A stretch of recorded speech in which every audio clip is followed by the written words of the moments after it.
Sir வணக்கம். வணக்கம் sir. Nellaiappar கோயில் விவகாரம் தான் திரும்பவும் பூதாகரமாக மாறிட்டு இருக்கு. அதாவது நெல்லையப்பர் சமபந்தி போஜன நிகழ்வுல சாதிய தீண்டாமை, அது அப்படித்தான் சொல்லணும்.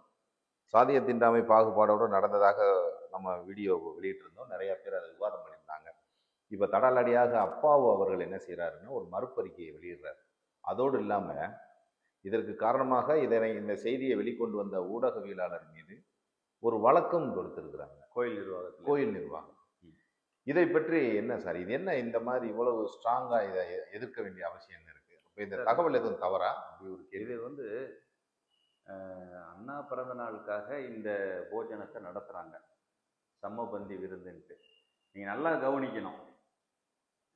12:50க்கு இந்த சமபந்தி போஜனமானது தொடங்கப்படுகிறது. 12:50 தொடங்குறாங்க மத்தியானம். இந்த குழந்தைகள் வந்த நேரத்தில் உணவு காலியாகி போச்சு அப்படின்னு சொல்லி அவங்க ஒரு சிசிடிவி, பல பிரச்சனை வந்த பின்னாடி ஒரு சிசிடிவி காட்சிகளை வெளியிடுறாங்க. அது 1:50 இருக்கு. கோயில் நிர்வாகத்திலேருந்து ஒரு மறுபறிவிக்கை கொடுக்குறாங்க. அந்த மறுபறிவிக்கையில் என்ன சொல்லியிருக்காங்கன்னா, கிட்டத்தட்ட ஒரு 750 பேருக்கு நாங்கள் இது பண்ணியிருக்கோம், 750 பேருக்கு உணவு நாங்கள் கொடுத்துருக்கோம், காலி ஆயிட்டுன்றாங்க. சார், பந்தி 12:50க்கு நடக்கும்போது ஊடகவியலாளர் டேவிட் அந்த பந்தியில கலந்து கொள்கிறார். அவர் தான் அதை வெளிக்கொண்டு வந்தவர். அவர் கலந்து கொள்கிறார். ஆமா. அந்த பந்தி 1:30 மணிக்கு முடிஞ்சிருக்கு. ஒரு பந்தி 40 நிமிஷம் போயிருக்கு. சரிங்களா? அப்ப அந்த பந்தியில 100ல இருந்து 150 பேர் உட்கார்ந்ததா சொல்றாங்க. அப்போ ஒரு 4-5 பந்தியாவது நடந்திருக்கணும். 750 பேர் வரைக்கும் சாப்பிட்டுருக்காங்கன்னா ஒரு 4-5 பந்தி நடந்திருக்கணும். அப்போ மினிமம் ஒரு 2:30 மணி 3 மணி வரைக்கும் கூட பந்தி நடந்திருக்கலாம். இப்போ இவங்க 1:50க்கு ஒரு வீடியோவை போட்டு சிசிடிவி காட்சிகளை காமிச்சு அதில் அதை கூப்பிட்டு வர்றாரு. இந்த குழந்தைகளை இவங்க வெளியே அனுப்புறாங்க. நாங்கள் பந்தி சாப்பாடு முடிஞ்சு போச்சுன்னு சொல்லிட்டோன்றாங்க. பந்தி எப்படி சார் முடியும்?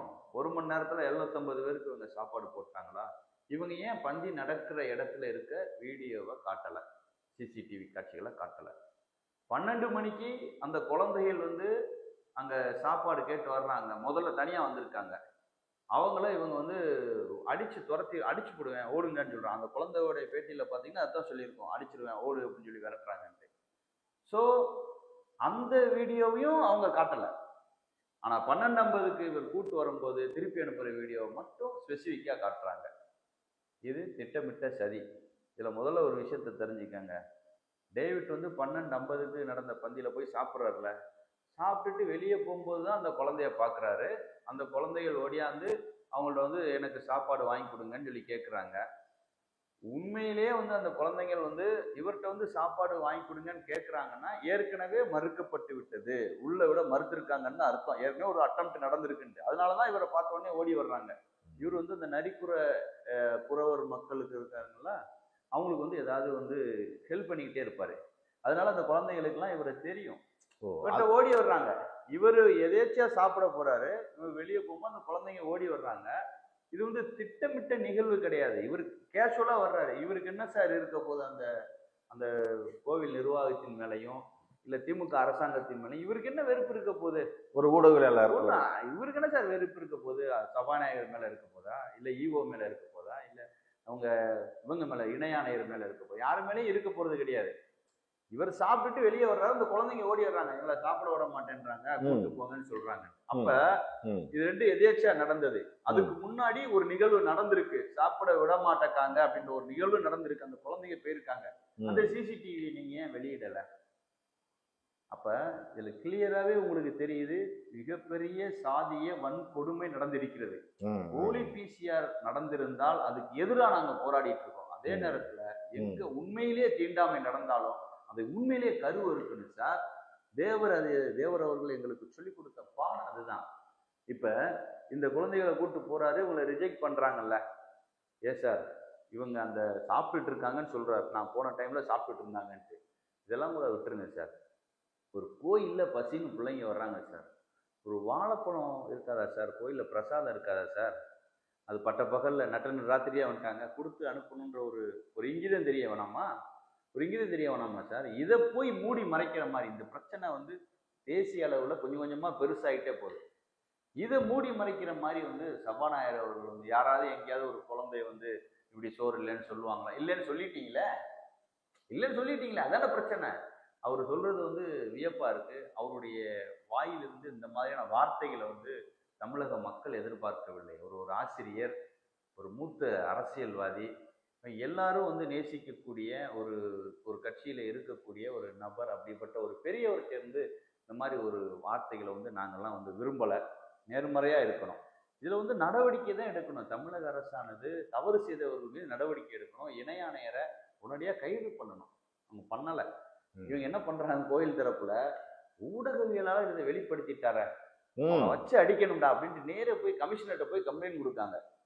நாங்க என்ன சொல்றோம், அந்த கம்ப்ளைண்ட்டே எடுத்துக்கங்க, அந்த கம்ப்ளைண்ட்ல விசாரணை நடத்துங்க. 2 ஐடியா கொடுப்போம், வாய்ப்பு கொடுப்போம். 2 வாய்ப்பு. ஒன்று, ஊடகவியலாளர் தவறு பண்ணால் ஒரு மாதிரி நடவடிக்கை எடுங்க. இல்லைன்னா அதுக்கு முன்னாடி நடந்த சிசிடிவி, விருந்து எப்போ முடிஞ்சுது, ஏன் இந்த குழந்தைகள் அனுப்பப்பட்டார், எல்லாத்தையும் எடுத்து நீங்கள் யார் சொல்றது உண்மையும் அதில் நடவடிக்கை எடுங்க. அதுக்கு அரசாங்கத்திற்கு துணிச்சல் இருக்கிறதா? பொது வெளியில சிசிடிவி காட்சிகளை விட முடியுமா?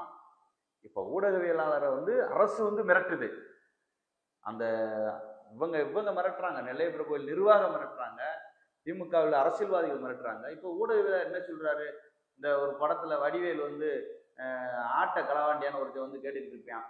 அதுக்கு கடைசியில் அவனே சொல்லுவேன், இல்லை நான் ஆடு காணாம போனி கனவு கண்டேன். அந்த மாதிரி ஊடகவியலாளர் வந்து ஒரு விளக்கம் கொடுத்துட்டு கொண்டிருக்கிறார். இந்த மாதிரி வந்து நான் போனேன், என்னை திருப்பி அனுப்பிட்டாங்க, அவ்வளவுதான், இதோட இந்த பிரச்சனையை விடுங்கன்ட்டு. அதுக்கு பின்னாடி அவருக்கு எத்தகைய மிரட்டல்கள், எத்தகைய வந்து அழுத்தங்கள் இருந்தது என்று எனக்கு தெரியும். அவரை அங்கே இருக்கக்கூடிய ஒரு சில திமுக சார்பு ஊடகங்களை சரி பண்ணி, நீங்க வந்து அந்த இதுலயே இருக்கக்கூடாது, பிரஸ் கிளப் போட்டு அவரை நீக்குங்க, இல்லைன்னா அரசாங்கம் செய்தி தராது உங்களுக்கு. இல்ல நெல்லையப்பர் கோயில் நிர்வாகம் வந்து இந்த தேரோட்ட சமயத்துல 10 நாள் 15 நாள் கவரேஜ் கொடுப்பாங்க, அந்த கவரேஜ் கொடுக்க மாட்டோம். ஊடகத்தை எப்படி மிரட்டுறான் பாருங்க. இந்த மிரட்டல்களுக்கு ஜனநாயகத்தினுடைய 4வது தூணாக இருக்கக்கூடிய ஊடகங்கள் பயப்படலாமா? பயப்படலாமா சார்? நீங்க பயப்படக்கூடாது. ஏன்னா எதற்காக பயப்படாது சார்? இந்த கேள்வி இருக்குல்ல. அப்ப ஊடகங்கள் மேல மக்களுக்கு என்ன நம்பிக்கை வரும்? அந்த குழந்தை சொல்றது பொய்யா?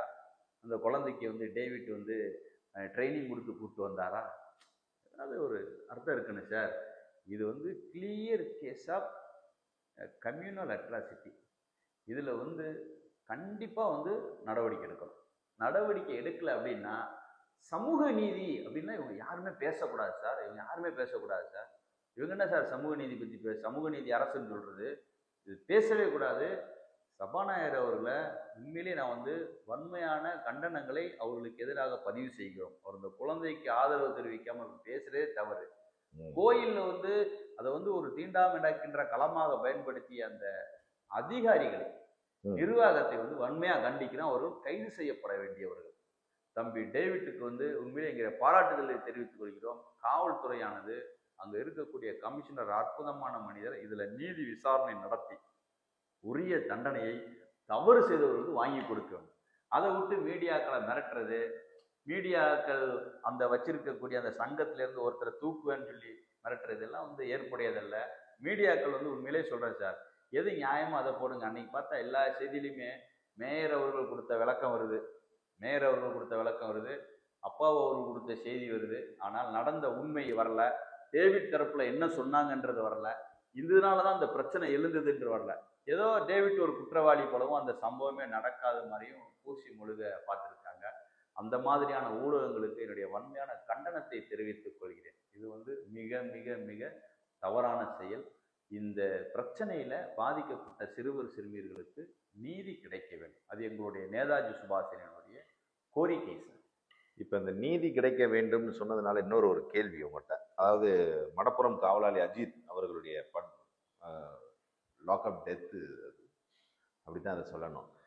நிகிதா அவர்களுடைய புகார் வந்து பொய் புகார் அப்படின்னு சிபிசிஐடி சொல்லியிருக்கிறாங்க. நிகிதா மீது சட்ட நடவடிக்கை தேவைன்னு அஜித்குமாருடைய அம்மாவும் செய்தியாளரை சந்திச்சிருக்கிறாங்க. கிட்டத்தட்ட இது பற்றி நம்ம பேசும்போது ஒரு 6 மாதங்களுக்கு முன்பே நீங்க வந்து நிகிதா அவர்களுடைய புகார் பொய் புகார் அப்படின்னு நீங்க பதிவு பண்ணியிருக்கீங்க நமது ஊடகத்திலேயே. இப்போ இது எல்லோ லோட்டஸ் டிவி ஊடகத்துல முதல் முறையாக நிகிதா கொடுத்த புகார் வந்து இது வந்து பொய்யா தான் இருக்கும், இந்த புகார் மேல சந்தேகம் வருது அப்படின்னு சொல்லி நம்ம பதிவு பண்ணியிருக்கோம். அதை லட்சக்கணக்கான வியூவர்ஸ் பார்த்துருக்காங்க, ஆமா அன்னைக்கு தேதிக்கே பார்த்துருக்காங்க. ஆமா ஆமா ஏன்னா அன்னைக்கே சில நம்ம காரண காரியங்களை அதுல சுட்டி காட்டியிருந்தோம். ம். அந்த அந்த வீடியோ கூட நீங்க பார்த்துக்கலாம். ஆமா அப்ப கோர்ட் உத்தரவுக்கு பின்னாடி தான் அந்த புகாரையே விசாரிக்கிறாங்க. விசாரிச்சு இப்போ அதை வந்து பொய் அப்படின்னு ஃபைண்ட் அவுட் பண்ணியிருக்காங்க. பொய்ன்னு ஒரு புகாரை வந்து ஃபைண்ட் அவுட் பண்ணாங்கன்னா உடனடியாக எஸ்பி ஆனவர் ஒரு உத்தரவு போட வேண்டும். இந்த புகார் மேல வந்து 211 ப்ராசிக்யூட் பண்ணணும். அதாவது புகார் கொடுத்தவர் மேல பொய் புகார் கொடுத்திருக்காரு அப்படின்னு சொல்லி அவர் மேல ஒரு எஃப்ஐஆர் போட்டு அதுல வந்து அவர் மேல வழக்கு பதிவு செஞ்சு அதை நம்ம போகணும் சார். அதுல குற்ற வழக்கு அதுல தொடர வேண்டும். இதை வந்து உடனடியாக நிகிதாவுக்கு எதிராக சிபிசிஐனுடைய எஸ்பி அவர்கள் உத்தரவு போட்டு அவரை வந்து அந்த பொய் வழக்கு கொடுத்ததற்காக அவர் மேல வழக்கு போட்டு அவரை கைது பண்ணணும். இது ஒண்ணு. அது போக இந்த புகாரோடைய பின்னணியில நிகிதாவோட அழுத்தத்தின் பேர்ல தான் இந்த அஜித்குமார் அடித்து கொலை செய்யப்பட்டிருக்கிறார். அவருடைய தாயார் சொல்றாங்களே இவர் மேல வழக்கு போடணுட்டு. இந்த நிகிதாவையும் அவர் ஏதோ ஒரு வகையில இந்த அஜித்குமார் மரணத்துக்கு காரணமாயிட்டார். அஜித்குமார் மரண வழக்குல இப்ப டிஎஸ்பியை சேர்த்தாங்கல்ல, இதே மாதிரி நிகிதாவையும் குற்றவாளியா சேர்த்து இதுலயும் அவரை விசாரிக்கணும். இதுதான் உண்மையான நீதி பரிபாலனம். இதை செஞ்சால் மட்டும்தான் அஜித்குமாருடைய மரணத்திற்கு நீதி கிடைக்கும். இனிமேல் இது போன்ற பொய் புகார்களை யாரும் கொடுக்க மாட்டாங்க. இப்ப சங்கரன் கோவில் ஜோதிமுருகன் கொலை, ஆமா சார், சட்டம் ஒழுங்கு எப்படி சார் இருக்கு? என்ன சார் நீங்க தெரியாத மாதிரியே கேக்குறீங்க. சட்டம் ரைட்டு, ஒழுங்கு எங்க சார் இருக்கு? சட்டம் ஒழுங்கு, சட்டம் இருக்கிறது, ஒழுங்காக இல்லையானா அது வந்து என்னன்னு பாத்தீங்கன்னா, நான் இன்னைக்கு காலையில இருந்து வீட்டுல எல்லா இடத்துலயும் தேடி பார்த்தேன். இந்த ஒரு ஐயா ஸ்டாலின் ஐயா ஏதோ ஒரு இரும்பு கரை வச்சிருக்காருன்னு சொன்னாங்க. அது எங்கன்னு பார்த்தேன். அப்புறம் தான் என் மிஸ்ஸஸ் சொன்னாங்க, அது பேரிச்சம்பளத்துக்கு போட்டு ஒரு 4-5 வருஷம் ஆச்சு அப்படின்னாங்க. அது எங்க போச்சுன்னே தெரியல. அதாவது சட்டம் ஒழுங்கு கெட்டு விட்டது கெட்டு விட்டதுன்னு சொல்லி நம்ம வாயே வந்து வலிச்சு போச்சு சார். இனிமேலாம் வந்து அவ்வளவுதான் போச்சு, முடிஞ்சது அப்படின்ற அளவுக்கு தான் இருக்குது. தினம் ஒரு கொலை. அது பாருங்க, தூத்துக்குடியில ஒரு கொலை, ஜாதிய தீண்டாமை.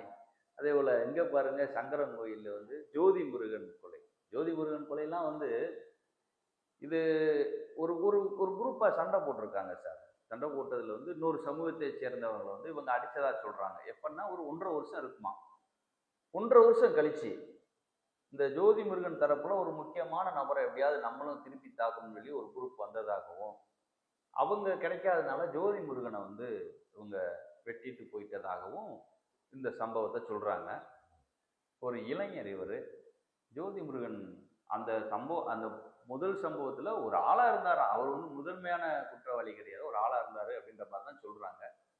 இருமன் குலத்தை பொறுத்தளவுல வந்து ஒரு வீரம் செறிந்த மண். அவங்க இது மாதிரிலாம் நிறைய பார்த்துட்டாங்க, இதுக்கெல்லாம் அஞ்ச போறது கிடையாது. ரத்தங்கள்லாம் வந்து எத்தனையோ இடங்கள்ல வந்து அவங்க வந்து பாத்தீங்கன்னா, பூலித்தேவருடைய அந்த மண் சார், அந்த மண் வந்து எத்தனையோ ரத்தங்களை பார்த்த மண். அதெல்லாம் இந்த மாதிரி கொலை நடந்தது, நம்மளை ஒருத்தன் வெட்டி, அதுக்கெல்லாம் அவங்க பயப்பட மாட்டாங்க, ஒரே நாள்ல மீண்டு எழுந்துருவாங்க. ஆனாலும் இந்த சம்பவங்கள் தொடரக்கூடாது. இந்த எளிதா வந்து ஒரு இடத்துல வந்து ஒரு சங்கரன் கோயில்ன்றது ஒரு முக்கியமான பகுதி. அதுல வந்து ஒருத்தன் வந்து கொன்னுட்டு போறான், கொலை பண்ணிட்டு போறான், சின்ன பசங்க வந்து பண்ணிட்டு போறான்னா அது பின்னணியில வந்து கஞ்சா இருப்பதாகவும் சொல்கிறார்கள். ஆக அங்க இருக்கக்கூடிய மாவட்ட காவல்துறை நல்ல எஸ்பி சார், அவரை நம்ம குறை சொல்ல முடியாது, நல்ல மனுஷன். ஒரு லஞ்ச லாவண்யத்துக்கு அப்பாற்பட்ட நபர், சட்ட ஒழுங்கை பாதுகாப்பதில் ஒரு சிறப்பாக செயல்படக்கூடிய நபர் தான். அவர் வந்து உண்மையிலே வந்து இதுல வந்து வேகமா செயல்பட்டு அங்க இருக்கக்கூடிய ஸ்டீபன் ஜோஸ் காவல் ஆய்வாளர், அவர்கிட்ட தான் இந்த வழக்கு எஃப்ஐஆர் பதிவு செய்யப்பட்டிருக்கிறது. அவர் வந்து திருநெல்வேலியில வந்து ஸ்பெஷல் டீம்ல இருந்தவர், சிறப்பாக பணியாற்றியவர். இவங்கெல்லாம் இணைந்து குற்றவாளியை வந்து உடனே பிடிக்கணும். டிஎஸ்பியும் கொஞ்சம் தரமான ஆள் தான், உடனடியாக குற்றவாளியை பிடிக்கணும், தகுந்த தண்டனை கிடைக்கணும், குற்றவாளிகளுக்கு தகுந்த தண்டனை வழங்கப்பட வேண்டும், குண்டர் சட்டத்துல கைது பண்ணணும். இதெல்லாம் போக ஜோதி முருகன் வந்து பழிவாங்கல் சம்பவத்துல இறந்துட்டாரு. தொடராம இருக்கணும் அப்படின்னா ஜோதி முருகன் குடும்பத்திற்கு தேவையான இழப்பீடுகளை வந்து வழங்க வேண்டும், உரிய இழப்பீடு வழங்கணும் அவருக்கு. அதே போல அவங்களுக்கு அரசாங்கம் தேவையான உதவிகளை செய்ய வேண்டும், வேலை வாய்ப்புகளை வழங்க வேண்டும். இதுதான் ஓரளவு அவங்கள வந்து காம்பன்சேட் பண்ண முடியும். இல்ல எனக்கு என்ன அப்படின்னு சொல்லி விட்டாங்க அப்படின்னா இது வந்து இரு பெரும் சமூகங்களுக்கு இடையே அங்க பெரிய மோதலாக உருவெடுக்கக்கூடிய அபாயம் இருக்கிறது. உண்மையிலே இது வந்து சமூக மோதல்ல வரல, சின்ன பகையில தான் வந்திருக்கு, சமூகங்களுக்கு சம்பந்தம் இல்லை. ஆனா இது போற போக்க பார்த்தா அங்க சில சாதி அமைப்புகள் வந்து இதை சமூக முதலாக மாற்றுவதற்கு ஏற்பாடு பண்ணிட்டு இருக்காங்க. எல்லாத்துக்கும் மேல இந்த குற்றவாளிகள் இருக்கான் பாத்தீங்களா, இந்த குற்றவாளிகளை வந்து அவனை கொலகாரனா பாக்குறத விட்டுட்டு அவன் சார்ந்த சமூகங்களை அவனை ஹீரோவா பாக்குறான், அவனுக்கு உதவி பண்றான். சில பெரிய மனிதர்கள்லாம் அவனுக்கு பின்னணி இருந்து உதவி பண்றதா சொல்றாங்க. அது என்ன ஆகுன்றா சமூக பகைகளை தூண்டி விட்டுரும். யார் யார் உதவி பண்றானோ அவன் மேலாம் கடுமையான நடவடிக்கை எடுக்கணும். அப்படி நடவடிக்கை எடுத்தா தான் இந்த சமூக மோதல் தவிர்க்கப்படும். இல்லை என்றால் இது தொடரக்கூடிய வாய்ப்புகள் இருக்கிறது. இப்போ நேற்றைய தினம் முன்னாள் அமைச்சர் KT ராஜேந்திர பாலாஜி அவர்களுடைய முன்னிலையில் ஆமாம் ஐயா எடப்பாடி அவர்களை நேரடியாக சந்தித்து உங்களுடைய நேதாஜி சுபாசேனை இந்த சட்டமன்ற தேர்தலுக்கு ஆதரவை நல்கியிருக்கீங்க. NDA கூட்டணிக்கு மேலும் ஒரு கட்சி ஆதரவு தெரிவித்ததாக இருக்கு. ஆனால் எடப்பாடி அவர்களிடம் உங்களுக்கு பிடித்த அம்சம் என்ன? அவருடைய திட்டங்கள் குறித்தும் எதற்காக அவர்களை ஆதரிக்கிறீங்க அப்படின்னு கொஞ்சம் விளக்கமாக சொல்லுங்க. எடப்பாடியை பொறுத்தளவு சார், இப்போ அதிமுக வந்து பொதுவாகவே முக்குளத்தோருக்கு வந்து ஒரு ஆதரவான கட்சி. அதிமுக ஆட்சியில் வந்து முக்குளத்தோர் வந்து பாதுகாப்பதாக இருப்பதாக உணர்ந்து வந்தோம். சில சில பிரச்சனைகள் இருந்தாலும் கூட எடப்பாடி அவர்கள் கட்சியை வந்து அந்த அதிமுக கட்சியை திறம்பட கொண்டு போயிட்டு இருக்காரு. அவரால் வந்து நம்ம சமூகத்திற்கு நன்மைகள் நடக்கும்னு நினைக்கிறோம். எடப்பாடியாரை பொறுத்தளவுல ஒரு மன உறுதி படைத்த ஒரு நபர் சார். ஒரு மன உறுதியான ஒரு நபர். எத்தகைய சூழ்நிலைகளையும் வந்து அலட்டிக்காம ஃபேஸ் பண்ணுவார்.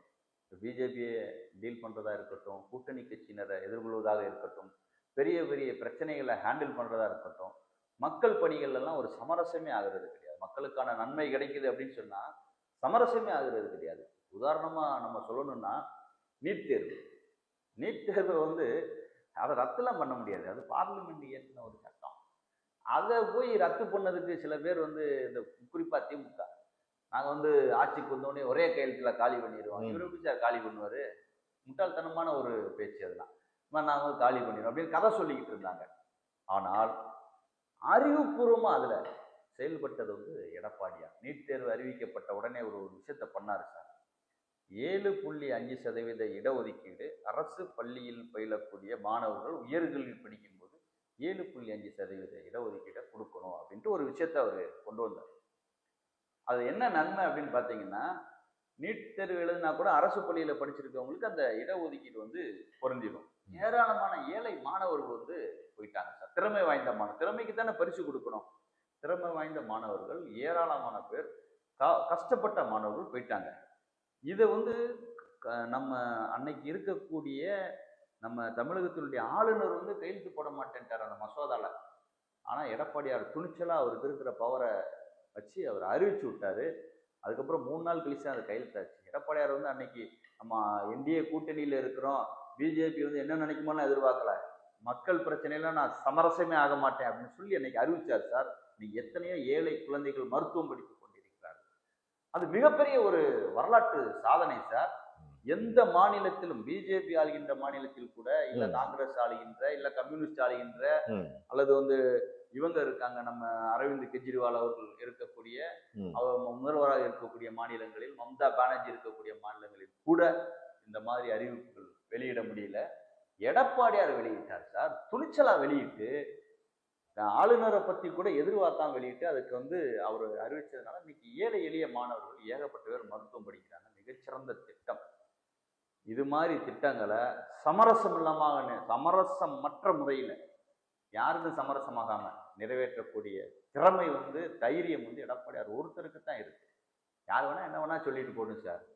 உண்மையிலேயே இந்த தமிழினத்திற்கு தலைமை தாங்கக்கூடிய ஒரிஜினல் தலைவர் இருக்கிறார் என்றால் எடப்பாடியார் தான்.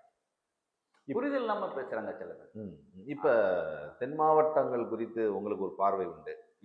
எடப்பாடி அவர்கள் வந்து தென் மாவட்ட மக்கள் நிறைய எதிர்பார்க்குறாங்கன்ற மாதிரியான ஒரு பேச்சு இருக்கு. குறிப்பா பார்த்தீங்கன்னா முத்தரையர், தேவேந்திர உல வேளாளர், அகமுடையார்கள், இவங்க 3 பேருமே வந்து அரசியல் பிரதிநிதித்துவம் மற்ற சூழல்ல தான் அந்த கடந்த 30 ஆண்டுகளாக இருக்கிறாங்க. இந்த வெற்றிடத்தையும் நிச்சயமாக இந்த 3 சமூகத்தின் கோரிக்கைகளையும் அரசியல் பிரதிநிதித்துவத்தை கண்டிப்பாக எடப்பாடி அவர்கள் தருவார். இந்த 3 சமூகமே நம்புது. நீங்க இதை எப்படி பாக்குறீங்க சார்? முத்தையர் சமூகத்துல வந்து அன்னைக்கு காலகட்டத்திலேருந்தே எம்எல்ஏ எல்லாருமே வந்து அதிமுக கொடுத்துட்டே தான் இருக்காங்க. இப்ப எடப்பாடியார் வந்த பின்னாடியுமே அவர்களுக்கு உரிய முக்கியத்துவத்தை கொடுக்கிறார்கள். ஆனால் அவர்கள் சில இடங்கள்ல வந்து சமூக அமைப்பா திரண்டு கொண்டிருக்கிறார்கள். அந்த சமூக அமைப்புமே திருச்சியில தலைவர்களுடைய பின்னணியில யார்கிட்ட இருக்காங்கன்னு பார்த்தா என்டிஏ கூட்டணியில தான் இருக்காங்க. அவர் ஏ.கே. செல்வகுமார் எடுத்துக்கங்க, என்டிஏ கூட்டணியில் தான் அவர் கண்டினியூ பண்ணிட்டு இருக்காரு. எடப்பாடியார் தலைமையிலான கூட்டணியில் தான் அவங்க கண்டினியூ பண்ணிட்டு இருக்காங்க. அதே போல நம்ம தேவேந்திர குல வேளாளர் மக்களை எடுத்துக்கொள்ளுங்கள். அவர்களும் வந்து கட்சி வந்து திராவிட அமைப்புகள்ல திரள்றதை விட அவர்கள் சமூக அமைப்புகள்ல இருக்கிறாங்க. நம்ம ஜான் பாண்டியன் அவருடைய தமிழக மக்கள் முன்னேற்ற கழகம், கிருஷ்ணசாமி அவர்களுடைய புதிய தமிழகம், சந்தன பிரியா பசுபதி பாண்டியன் அவருடைய கட்சி, அதே போல நம்ம தமிழர் விடுதலை களம், நம்ம சகோதரர் ராஜகுமார், இவங்க எல்லாருமே பார்த்தீங்கன்னா எல்லாருமே என்டிஏ கூட்டணியில் இருக்கிறாங்க. அதிமுகவோட தான் கூட்டணியில் இருக்கிறாங்க. அவங்களுக்கு கொடுக்கப்படுகின்ற சீட்டு எல்லாமே இவங்களை ஆதரிக்கிறதானே சார். ஒண்ணு அவங்க அதிமுகவோட சேர்ந்து வந்திருக்கணும், அவங்களுக்கு கிடைக்கலன்னு சொல்லணும். அவங்களே தனித்தனியா கட்சி வச்சு கூட்டணியில இருக்காங்க. அதன் மூலமா சீட்டு கொடுக்கறது யாரு கொடுக்குறாங்க? இவங்க தானே பகிர்ந்தளிக்கிறாங்க. இவங்களுடைய சின்னத்திலாம் நிக்கிறாங்க. இன்னை வரைக்கும் நிறைய பேர் ரெட்டையில தான் நிக்கிறாங்க, தாமரையில நிக்கிறாங்க. இந்த கூட்டணியில் இருந்துகிட்டு எங்களுக்கு அங்கீகாரம் கொடுக்கல அப்படின்றது வந்து அது அப்படி ஒரு மாய தோற்றத்தை யாரு உருவாக்கி விடுறான்னு தெரியல. இவங்க சொல்லலாம் யாரும் அந்த மாதிரி தோற்றத்தை உருவாக்குறாங்க. அகமுடையார் சமுதாயத்தை இருக்கட்டும், அகமுடையார் சமுதாயத்துல அவரு நம்ம ஓஎஸ் மணியன் ஐயா, இப்படி நிறைய மினிஸ்டர்ஸ் இருக்கிறாங்க, ஏகப்பட்ட பேர் இருக்கிறாங்க சார். அகமுடையார் சமுதாயம் தான் எத்தனையோ பேருக்கு பிரதிநிதித்துவம் கொடுக்குறாங்க. ஆனால் அகமுடையார் சமுதாயத்துல சில பேர் ஜாதி அமைப்புல வந்துகிட்டு இப்படி ஒரு விஷயத்த சொல்லி திமுக வந்து அவங்க சொல்லி கொடுக்குற மாதிரி நம்ம பேசி பிரிவினையை உண்டாக்கி அகமுடையார் சமுதாயத்தை திமுகவுக்கு ஓட்டா மாத்தலாம் அப்படின்னு முயற்சி பண்றாங்க. ஆனால் எடப்பாடியார் வந்து எல்லாருக்குமே வந்து கலந்து தான் கொடுத்துட்டு இருக்காங்க. இதையும் வந்து எடப்பாடியார் பரிசீலனைக்கு கொண்டு போயிருக்கோம். உறுதியாக வந்து அகமுடையார் சமுதாயத்திற்கு, முத்தரையர் சமுதாயத்திற்கு, அதே போல் டிவிகே சமுதாயத்திற்கு உறுதியாக வந்து கண்டிப்பாக எல்லாருக்கும் உரிய பிரதிநிதித்துவம் வந்து கிடைக்கும். அதில் வந்து எந்த மாற்றமும் இருக்காது. அதே வேளையில் வந்து அகமுடையார் சமுதாயமானது அங்கே மக்கள் வந்து இந்த பிரிவினை பேசுகின்ற அரசியலை வந்து அவர் ஏற்கவில்லை. ஏன்னா அதில் உருவாகக்கூடிய ஒரு சில தலைவர்கள் வந்து அவங்க ஒதுக்கி வச்சுட்டாங்க.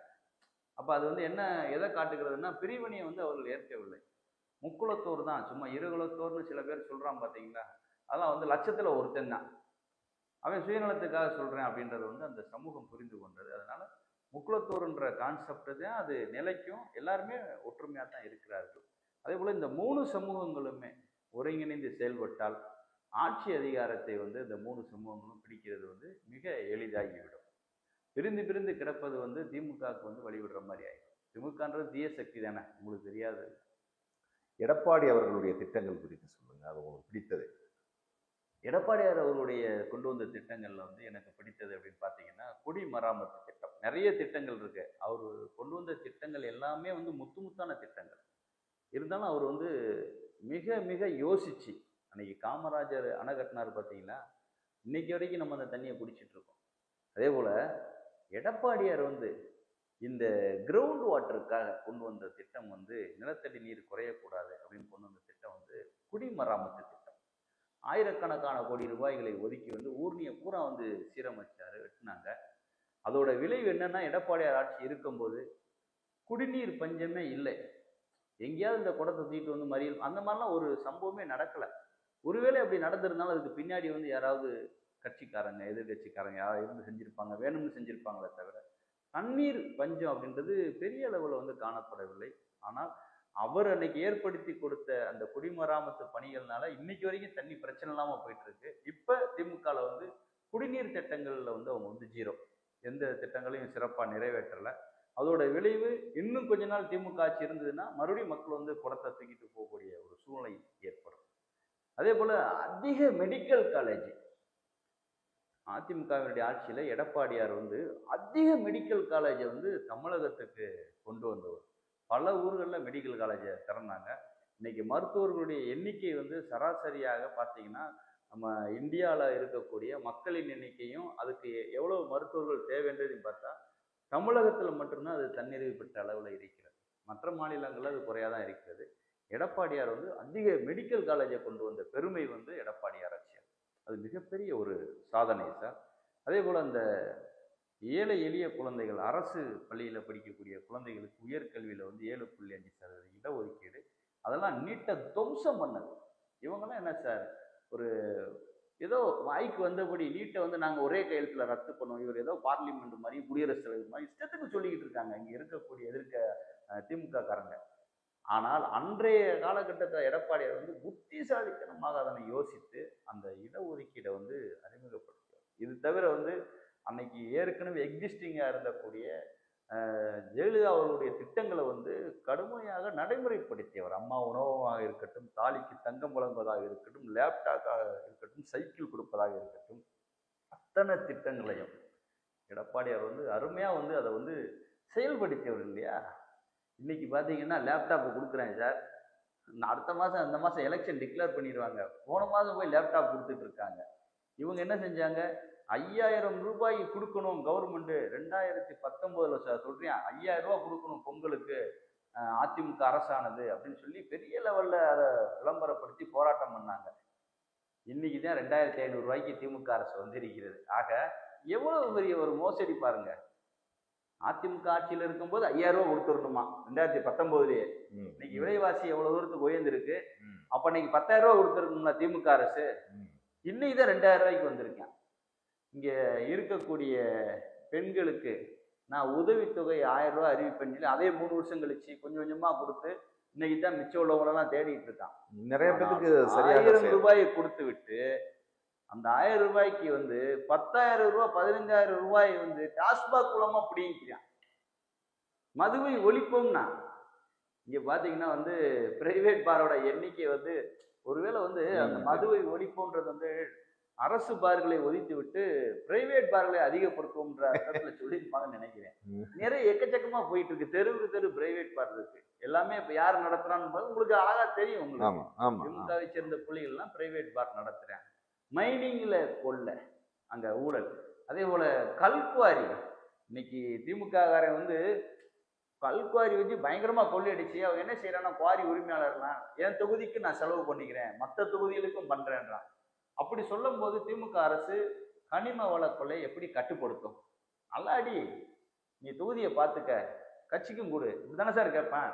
இதுதான் நடந்து கொண்டிருக்கிறது. விஜய் வந்து தெரிஞ்சோ தெரியாமலோ ஒரு இதுல வந்து பயங்கரமா கத்துவாரு.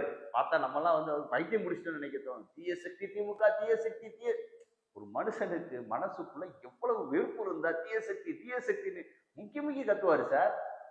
உண்மையிலே அது வந்து தீய சக்தி தான், அதுல சந்தேகமே கிடையாது. அவர் ரொம்ப பாதிச்சிருப்பார் போல இருக்கு. ஆக அந்த தீய சக்தி திமுகவை விரட்ட வேண்டும் என்றால் தூய சக்தி அதிமுகவால் மட்டும்தான் முடியும். மற்றவங்கலாம் சும்மா இடையில வரக்கூடிய நடிகர்கள், அவங்கலாம் ஒரு சீனுக்கு வருவாங்க போவாங்க. ஒரிஜினல் ஹீரோ வந்து அதிமுக தான், நான் எடப்பாடியார் அவர்கள் தான். அவரால் தான் அவர்களை விரட்ட முடியும். அவர் கொண்டு வந்த திட்டங்கள் வந்து ஏராளம், சொல்லி மாளாது. அத்தனை திட்டங்களையும் பட்டியலிட்டு நான் வேணா சேலஞ்சு பண்றேன் சார். அதிமுக கொண்டு வந்த திட்டங்கள், அதை செயல்படுத்திய விதம், திமுக சொல்லிய வாக்குறுதிகள், அதை செயல்படுத்தினார்களா இல்லையா, அவர்கள் கொண்டு வந்த திட்டங்களை அவர்கள் எதுவும் செயல்படுத்தி இருக்கிறார்களா, இதெல்லாம் வந்து மெர்ஜி பண்ணி கம்பேர் பண்ணி பாருங்க, மக்களுக்கு புரியும். இப்போ ஒரு சமுதாயம் சார்ந்த ஒரு கேள்வி கேளுங்க சார். அதாவது குறிப்பாக சமூகத்தில் முகுலத்தூர் சமூகத்தில் வச்சுக்கிறோங்க, அங்கே படுகொலை செய்யப்படுகிறார், ஒரு கொலை செய்யப்படுகிறார். அவர் வீட்டுக்கு போகக்கூடிய தலைவர்கள் என்ன செய்யறாங்கன்னா, அது ஒரு புகைப்படம், வீடியோக்கள் அதெல்லாம் எடுத்து வேதனையான காமெடி. இது அது எதுக்கு சார் செய்யறாங்க? அது வந்து என்னன்னு பாத்தீங்கன்னா, நாங்கெல்லாம் முன்னாடி வந்து யாராவது ஒருத்தர் கொலை செய்யப்பட்டு விட்டார்கள், ஒரு வீட்டுல வந்து ஒரு சாவு விழுந்து விட்டு துர்மரணம், அதை இழப்பீடு கேட்க போறோம், நீதி கேட்க போறோம் அப்படின்னா நாங்க கிளம்பி போவோம் சார், அவங்களோட இருப்போம் சார், 2 நாள் 3 நாள் உட்காந்து போராடுவோம் சார். நாங்க வந்து எங்களை வீடியோ எடுத்துக்கிட மாட்டோம், கிளம்புறத வீடியோ எடுக்க மாட்டோம். அங்க இருக்கக்கூடிய யாராவது ஒருத்தர் வீடியோ எடுத்து அவங்க வந்து ஃபேஸ்புக்லயோ இல்ல வேற சமூக ஊடகங்கள்ல வந்து பதிவு பண்ணுவாங்க. அது உங்க கவனத்துக்கும் வராது, அவங்க பண்ணி விட்டுருவாங்க. நாங்க பார்த்து தெரிஞ்சுக்கிடுவோம், இந்த மாதிரி இந்த தலைவர் வந்தாரு போனாரு. இன்னைக்கு பாத்தீங்கன்னா 1-2 பேர் என்ன பண்றாங்கன்னா, நான் வந்து செல்ல இருக்கிறேன், ஒரு கொலை விழுந்ததுன்னு வச்சுக்கோங்களேன், நம்ம சமூகத்தை சேர்ந்த ஒருத்தர் கொலை செய்யப்பட்டு விட்டாருன்னா உடனே வீட்டில இருந்து கிளம்பும் போதே இந்த தலைவர் வர இருக்கிறார்னு ஒரு அறிவிப்பு, அதுக்கு ஒரு எல்லா குரூப்லையும் வாட்ஸ்அப் குரூப்லையும் போடுறது. கொஞ்ச நேரம் கழிச்சு பார்த்தா அவர் வந்து ஒரு 10-12 வண்டியில் அப்படி போவாரு. அதை வந்து இந்த பாலத்து மேல இந்த கம்பியில எல்லாம் தொங்கி வீடியோ எடுக்கிறது. யாரு? அவரே ஆள் வச்சிருப்பாரு, அவரே வீடியோ எடுக்க ஆள் வச்சிருப்பாரு, கிளம்பி விட்டார் அப்படின்ட்டு. இதை வந்து சமூக வலைத்தளத்துல போடுறது. இல்ல இது என்ன பர்பஸுக்காக? அடுத்து கேளுங்க. அடுத்த நேரம் அங்க போயிடுவாரு. அங்க போய் அந்த கூட்டத்தோட இதெல்லாம் எங்க ஆளுக கூட்டம், என்ன கட்சிக்காரங்க அந்த மாதிரி கொண்டு வந்துருவான். அதுல 2 கொடியை வேற பறக்க விடுவான் பாருங்க. அங்க அவன் உட்காந்து அழுதுகிட்டு இருப்பேன். ஐயோ இறந்து போயிட்டாரே, இளந்தாரி பையன் இறந்து போயிட்டான் அப்படின்னு அழுதுட்டு இருக்கான். அவனுக்கான நீதியை பேசுறத விட இவர் வீடியோ போடுறதுலே குறியா இருப்பாரு. நடந்து வருவாரு, அந்த தரையில உட்காந்து சாப்பிடுவாரு, அப்புறம் பாத்தீங்கன்னா ஒரு பைக் ஓட்டுவாரு, எல்லாமே இதெல்லாமே பயங்கரமா பக்காவா வீடியோ எடுத்துவானுங்க சார். வீடியோ எடுத்து இந்த வீடியோ எடுத்தது வந்து எதேச்சியா நடந்துட்டா பரவாயில்ல, இவரே ஆளை வச்சு வீடியோ எடுத்து அதுலயும் சில வீடியோ எல்லாம் ட்ரோன்ல ஷூட் பண்ற மாதிரி இருக்கும். அது என்ன ஷூட்டிங் ஸ்பாட்டா சார்? ஒரு திருமண விழாக்களுக்கு போறதையும் வீடியோ எடுத்து போடுறது, அதெல்லாம் வந்து பதிவு பண்றது. ஒரு ஆளுக்கு ஒரு தலைவராக இருந்தா ஒரு கண்டிப்பா ஒரு முகூர்த்த நாள்ல 10-15 திருமண விழா வரும். இதெல்லாம் எடுத்து போட்டிருந்தா நமக்கு வேற வேலை இல்லையா சார்? எடுக்க வேண்டியதான், வச்சுக்கிட வேண்டியதான். இது என்ன பெரிய ஆவணமா? இது ஆவணப்படுத்துறதுக்கு என்ன ஆவணப்படுத்த? நீ உன்னோட கட்சியில வச்சுக்க, பொது வெளியில எதுக்கு போட்டுக்கிட்டே செல்ற? நீ போன அங்க, நான் அந்த போலீஸ் ஆபீசரை பார்த்தேன், இந்த கோரிக்கையை நிறைவேற்றேன், இந்த உண்ணாவிரத்தை கலந்துக்கிட்டேன், இந்த கள போராட்டத்தை நான் பண்ணினேன், இந்த கோரிக்கையை நிறைவேற்ற, இதை போடு. இதை வந்து ஒரு செய்தி மாதிரி கூட போடு. நீ என்ன ஆகாசத்துல இருந்து ட்ரோனை ஊட்டி வீடியோ எடுத்துக்கிட்டு இருக்க? இளவு வீட்டுல பண்ற வேலையா அதெல்லாம்? அவன் அங்க வருத்தத்துல இருக்கான், ஒரு இளந்தாரி போய் செத்து போனான், துடிக்க செத்து போனான், வருத்தத்துல அழுதுகிட்டு இருக்கான். அதை வீடியோ எடுக்கிறது, இவரு போய் ஆறுதல் சொல்றது, கட்டி பிடிக்கிறது, இதெல்லாம் போட்டு ஒரு சிம்பதியை கிரியேட் பண்றது. மதுரையை சுத்தி இருக்கக்கூடிய சில அமைப்புகள் இதை செய்யறாங்க சார். மதுரையை சுத்தி மட்டும் இல்ல சார், தென் மாவட்டங்களில் திருநெல்வேலி, தூத்துக்குடி இருக்கக்கூடிய பல அமைப்புகளோட வேலையை தான் இருக்கு. இந்த மக்கள் இதை எப்படி பாக்குறாங்க? இந்த மாதிரியான ஒரு எல்லாருக்குமே தெரியும் சார். ஆனா நான் என்ன சொல்றேன், ஊருக்கு உபதேசம் பண்றதை சொல்லிட்டு அதவே குடும்பத்தை நல்லபடியா முதல்ல பாருங்க. அடுத்த சாதிகளை இகழ்ந்து பேசாது, அது ரொம்ப முக்கியம். எதுக்கு சார் அடுத்த சாதிகளை இகழ்ந்து பேசணும்? நீ வயிறு வளர்ப்பதற்காக, நீ சோறு தின்பதற்காக அடுத்த சாதிகளை எதுக்கு இகழ்ந்து பேசுற? இதுக்கெல்லாம் வந்து பசுமன் முத்துராமலிங்க தேவர் வந்து உரிய பதிலடியை கொடுப்பார். அவர் பேர்ல நடக்கக்கூடிய மோசடி எக்கச்சக்கம். அவர் பேரை வச்சு ஏன்டா அப்படி அவரை கெடுக்கிறீங்க? மக்களும் பாக்குறாங்கல்ல. நீங்க நல்லா பாருங்க, முத்துராமலிங்க தேவர் பேரை வச்சுக்கிட்டு நீங்க சீட்டிங் பண்றீங்க. வெளி சமுதாயம் வந்து திட்டும் போது யாரை திட்டுறான்? அந்த சமூகத்தை தான் திட்டம். முத்துராமலிங்க தேவர் தான் தேவர் சமூகத்தையும் திட்டுறான், தேவரையும் திட்டுறான் சார். அது இப்ப நடக்குது. நீங்க திங்கிறதுக்கு தேவரை ஏன்டா அப்படி போய் அசிங்கப்படுத்துறீங்க? இதுதான் எங்களுடைய கேள்வி. நீ தின்னு தொலை, என்னமோ பண்ணு, நீ மோசடி பண்ணிக்க, ஆனா வேற ஏதோ ஒரு பேர்ல கட்சியில நடத்தி பண்ணிக்க. நீ இவர்களை மக்கள் இனம் கொண்டு உடனடியாக தேவர் பேரை வச்சு பிழைப்பவர்களை இனம் கண்டு துரத்தி விடாவிட்டால் இந்த சமூகத்திற்கு வந்து பின்னடைவு நிச்சயம். இந்த சமூகத்தை மற்ற சமூகங்கள் விரோத சமூகங்களாக பார்க்கும். இந்த சமூகமே இல்லை, அந்த சமூகம் பார்க்கட்டும், சமூகம் அதற்கான புறக்கணிப்போ சரியா செய்யட்டும். இப்போ அந்த ரொம்ப சீரியஸா இந்த பேட்டி போயிட்டு இருக்கிறதுனால கடைசியில் ஒரு ஜாலியா ஒரு கேள்வி கேட்டுக்கலாம். கமலஹாசன் அவர்கள் நிர்மலா சீதாராமன் அவர்களிடம் நடந்தாலே ஜாலி பேர் வழி. ஆமா, நான் பார்லிமெண்ட்ல அவர் பேசினதை நீங்கன்னு கேட்டிருப்பீங்க. அதை பத்தி உங்களுடைய தனிப்பட்ட கருத்தை சொல்லிட்டு ஜாலியா அந்த பேட்டியை முடிச்சிருவோம். பண்றாங்க அப்படின்னு பார்த்தா, அந்த அம்மா சொல்றாங்க வந்து 27/11/1943 விடுதலை நாளிதழ்ல பெரியார் அவர்கள் வந்து கொடுத்த ஒரு பேட்டியில வந்து இந்த மாதிரி சொல்லியிருக்காங்க. தமிழை வந்து படித்தால் வந்து பிச்சை கூட எடுக்க முடியாது அப்படின்ற மாதிரி, தமிழ் மொழியை வைத்து நம்ம பிச்சை கூட எடுக்க முடியாது அப்படின்னு சொல்லி அவர் சொன்னதை அதை மேற்கோள் காட்டி ஏதோ ஒரு விஷயத்துக்கு பேசிட்டு இருக்காங்க. இவர் உடனே கொந்தளிச்சு போய், நீங்க தமிழ் மொழியை வந்து இழிவுபடுத்திட்டீங்க, நீங்க பிச்சை போட்டாலும் நாங்க ஏற்க மாட்டோம் அப்படின்னு வீர வசனத்தை பேசிட்டாரு. முதல்ல வந்து அந்த அம்மா என்ன சொல்ல வந்தாங்கன்னே இவருக்கு புரியல, இவர் பேசுறது யாருக்குமே புரியல. இவர் எப்பயுமே ஒரு மொழி நடை வச்சிருப்பாரு சார். அதுக்கு பேர் அவர் தமிழ்னு சொல்லிக்கிடுவார், சுத்த தமிழ், தூய தமிழ்லாம் சொல்லுவார். ஆனால் அது வந்து யாருக்குமே புரியாது. ஏன்னா அவர் புரியக்கூடாதுன்னு நினைக்கிறவர், அவர் வித்தியாசமாக பேசுவார்னு வச்சுக்கோங்களேன். இந்த நிறைய குழப்பமாயிரும். ஒருவேளை போதையில் எதுவும் பேசுகிறாரோ, போதைக்காரனாக இருப்பானோ அப்படின்ட்டு பெரிய குழப்பமாயிரும். இப்படிலாம் போயிட்டு இருக்கு.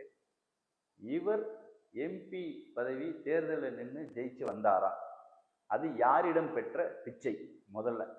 அடுத்து இந்த மாதிரி இருக்கிறவர் வந்து மத்திய அரசுல போய் நாளைக்கு நமக்கு எப்படி திட்டங்களை வாங்கி கொண்டு வந்து கொடுப்பாரு? ஏற்கனவே ஒரு சொல்லிட்டாரு, 10,000 கோடிக்கு மேல இந்த நிதியை ரிலீஸ் பண்ணாம வச்சிருக்கீங்க எல்லாம் பேசுறாரு. அப்ப இவர் இப்படி சொன்னவர் போய் மத்திய அரசுகிட்ட எப்படி இறந்து போய் கேட்டு எனக்கு அந்த நிதியை விடுவீங்க அப்படின்னு எப்படி அவர் வந்து ஃப்ரெண்ட்ஷிப்பா இருந்து கேட்டு நம்ம தமிழகத்துக்கு வாங்கிட்டு வருவாரு? நான்லாம் வந்து பிச்சை எடுக்க மாட்டேன். நீ என்ன மையத்துக்கு நீ எம்பிக்கு அங்க போற? நீ இங்கேயே குப்பை கொட்ட வேண்டியதானே? இது தேவையில்லாத அணி தானே சார், வீட்லயே இருக்க வேண்டியதானே சார்? இவரு நீ இருந்து புடுங்குறத விட்டுட்டு அங்கே போய் எனக்கு சார் தேவையில்லாம பேசிக்கிட்டு இருக்காரு. இவர் நேரம் அங்கே போய் எம்பி ஆயிட்டாரு. எம்பியோட வேலை என்ன? மத்திய அரசு திட்டங்கள் அதை தமிழகத்துக்கு கொண்டு வரணும், எம்பி நிதியில பல விஷயங்களை பண்ணணும். நான் வந்து பிச்சை எடுக்க மாட்டேன், நான் கேட்க மாட்டேன், நான் வீராவசனம் பேசுவேன் அப்படின்னா நீங்க அரசியல்ல வந்து சுயமரியாதை வந்து பர்சனலா முக்கியம்.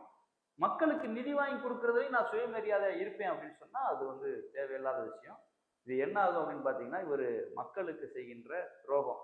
திமுக இவருக்கு எம்பி பதவி கொடுத்ததுக்கு பதிலாக இவரை பேசாம அவங்க இங்கேயே போட்டிருந்திருக்கும்.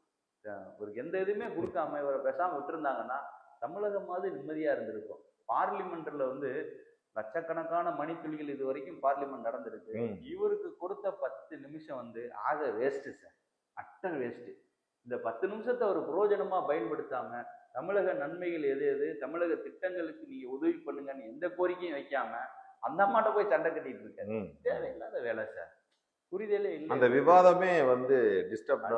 சரி சார், தேவையில்லாத விவாதம். இவர் எப்படி எம்பி பதவி பெற்றார்னு உங்களுக்கு தெரியும்ல. இப்ப பாருங்க, இப்ப இவர் கூட்டணி அமைக்கிறாரு. நான் வந்து யாரிடமும் யாசகம் கேட்க மாட்டேன், பிச்சை கேட்க மாட்டேன் சொல்லு. அவ இத்தனை தொகுதி வேணும்னு நீ கேட்காத, அல்லது கேட்டாலும் நீ ஒரு நல்ல பல்கா கேளு, ஒரு 100 தொகுதி கொடு அப்படின்னு சொல்லி கேளு. அவங்க ஒரு தொகுதி தரேன்பாங்க. அப்புறம் நீ கெஞ்சுவி, அதுக்கு பேர் என்ன சார்? அது பிச்சை இல்லாம எச்சையா? இவர் கிளின்னு கிழிச்சு தொங்க விட்டுருக்காங்க சார். நானாவது நாகரிகமா பேசிட்டு இருக்கேன். சகோதரர் மாரிதாசனா இவர் அப்படியே இவன் பெரியாரெல்லாம் அப்படியே அசிங்கமா கேட்டிருக்காரு, ரொம்ப கேவலமா பேசியிருக்காரு. ஆக இவர்களுக்கு இந்த மதிப்பு வந்து அவ்வளவுதான் இருக்கு. அதை அவர்கள் வந்து காப்பாற்றி வெளிப்படையா நம்மளும் பார்த்துட்டோம் சார். சந்தி சிரிக்குது சார். நிறைய விஷயங்கள் பகிர்ந்துக்கிட்டீங்க சார். உங்க நேரத்தை எங்களுக்கு ஒதுக்கியதற்கு மிக்க நன்றி சார். மீண்டும் ஒரு முறை நம்ம சந்திப்போம். நன்றி சார். கண்டிப்பா சார். வணக்கம்.